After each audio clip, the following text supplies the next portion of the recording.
Magandang araw po, ako po si CRP, na Jim D po. So, may maganda po akong topic for today. Gusto ko i-share sa inyo yung natutunan ko about doon sa red car theory. So, ito po yung, basically, ito yung red car theory. So, sa paglabas mo ng bahay kanina, pumasok ka sa opisina, pumasok ka sa trabaho, or pumunta kayo sa mall, natatandaan mo ba kung ilang kotseng pula yung nasa lubong mo sa kalsada? So most likely, ang sagot mo dyan, hindi mo napansin kahit isang pulang kotse. Okay. So, ito ko yung susunod doon. Kung bibigyan ka naman ng 100 piso para bilangin lahat ng pulang kotse na nadaanan mo o nasa lubong mo, sigurado naman ako ngayon na bibilangin mo yung mga kotse na yon. So, yung red car theory is ganito po yun. Yung pulang kotse, yun yung mga opportunities. So, pagka hindi mo tinitignan yung mga opportunities na to, dadaan sa'yo yan. Nasasalubong mo nang hindi mo napapansin. Di ba? Ngayon, yung pagbibigay ng 100 piso para bilangin lahat yung kotse, bibilangin mo siya, yung 100 piso na yon, yun naman yung motivation mo. Yun yung motivation mo para bilangin lahat ng kotse na yon. So, basically, ganito yun. Sa buhay natin, maraming mga opportunities na dumadaan. Pero dahil wala tayong motivation para bilangin at ma-recognize yung mga opportunities na dumadaan sa buhay natin, hindi natin siya binibilang. So, kailangan sa pagtingin natin ng mga opportunities na to, kailangan may motivation ka. So, yun yung importante. Ngayon, nanonood ka sa YouTube ko. Pag minsan, marirealize mo, ba't nga ba ikaw napunta dito sa YouTube ko? Ang dami mo naman pinapanood pero nakapunta ka. Baka ako yung baka yung pagpapanood mo ng mga videos ko, ito yung opportunities. Kailangan mo lang maghanap ng motivation. Ano yung motivation mo? Di ba? Lahat tayo gusto natin maging financially secured. Regardless yan kung nagtatrabaho ka sa Pilipinas, nagtatrabaho ka sa abroad, lahat tayo gusto natin maging financially secured. Yun yung kailangan na maging motivation natin. Kailangan may motivation tayo para at least makita mo yung opportunity. Malay mo, kung kapapanood mo ng mga videos natin na to, ito na yung opportunity na para sa'yo.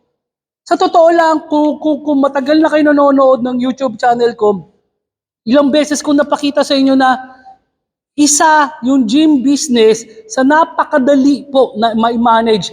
Hindi po mabibilang na reasons yung mga naibigay ko na. Bakit madaling magnegosyo ng gym? Una sa lahat, yung sabi ko, non-consumable yan. Wala kang po problemahin. Kumbaga, pagbigay mo ng kapital mo, yun na yun. Wala ka nang iisipin kung ano yung bibilin ko uli bukas kasi may nabenta, baka may nawawalang produkto. Ito hindi. Once na nakapag-put up ka, eto na yan. Hindi ka na problema. Kolekta ka na lang ng kolekta ng pera na para ang passive income. Sino ba sa atin yung ayaw ng passive income, di ba? So gusto natin yung kahit paano, hindi na tayo masyadong naghihirap para magtrabaho, tapos yung pera na nagtatrabaho para sa atin. So kung di ka pa handa para do sa passive income mo na yon, baka ito yung para sa iyo. Kasi ito itatayo mo lang to, kikita na to para sa iyo, lalo na kung may sarili kang pwesto. So yun yung kagandaan to. Tapos, isa pa, sabi ko nga, pang matagalan to, long lasting to. So, kagaya shoutout kila Ma'am Arlene ng Habay Bacoor. Nalimutan ko pangalan ni Seth. Matagal na yung equipment nila. As a matter of fact, nabili pa nila second hand yun.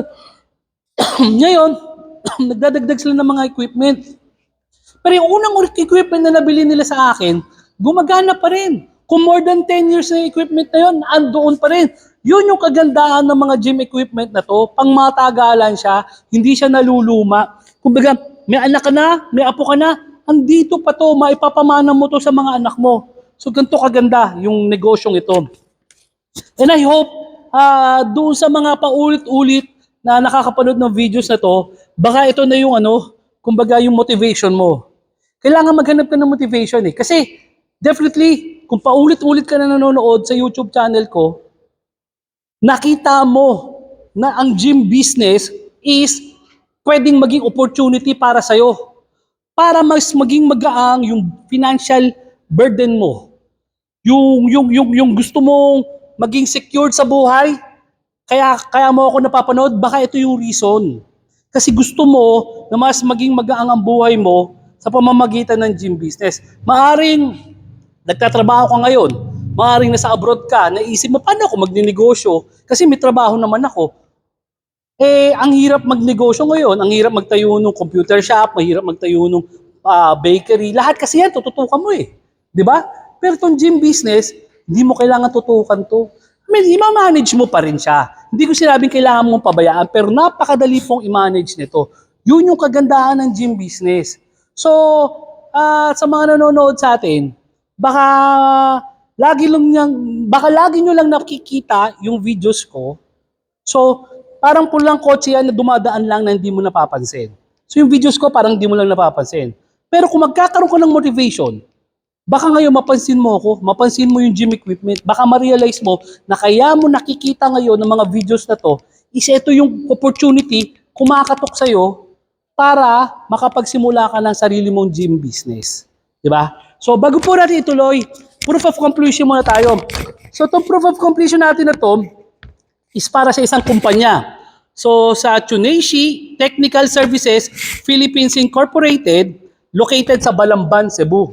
Okay. So magandang opportunity din to na sa mga corporation na nanonood sa atin, mga hotel, nakakapag-deliver po tayo sa mga hotel at saka sa mga korporasyon.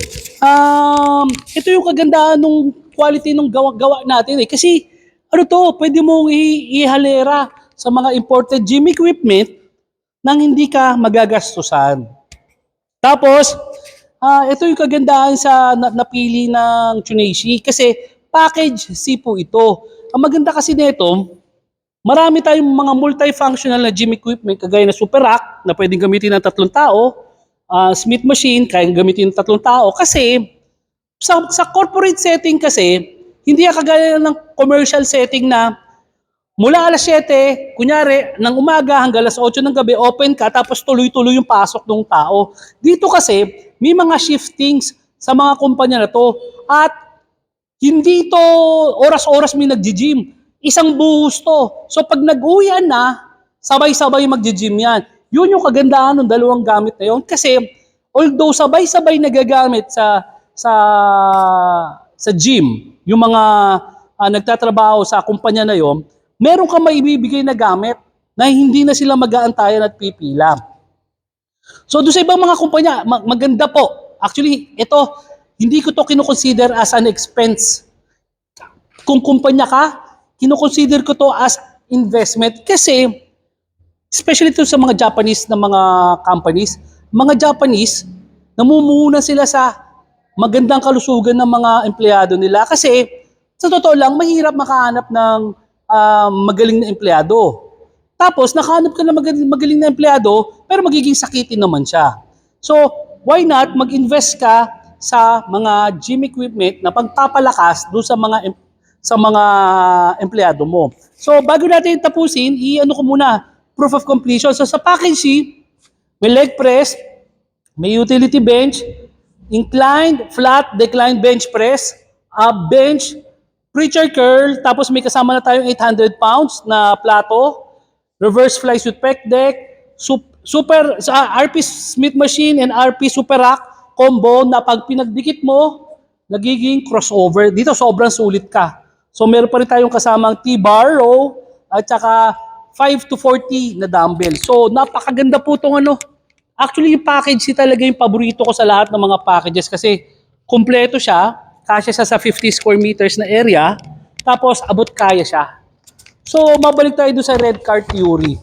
Yung theory na yun talaga, maski sa mga anak ko, tinuturo ko yun. Maski ako kasi, after kong maging aware sa ganito, ang dami kong nakikitang opportunities. Actually, maski ako, guilty ako, doon sa mga opportunities na nakikita ko pag minsan na nakakawala, na hindi ko nag-grab.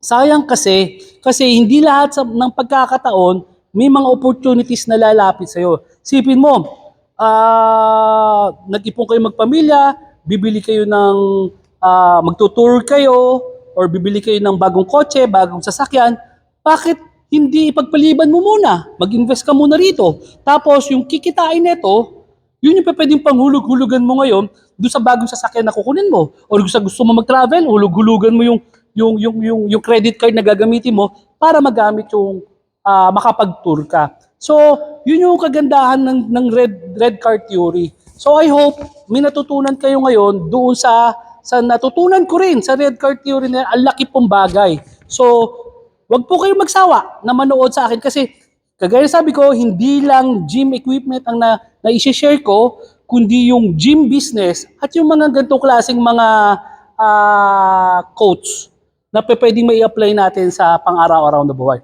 Ako po si RP ng Gym Depot. Maraming salamat.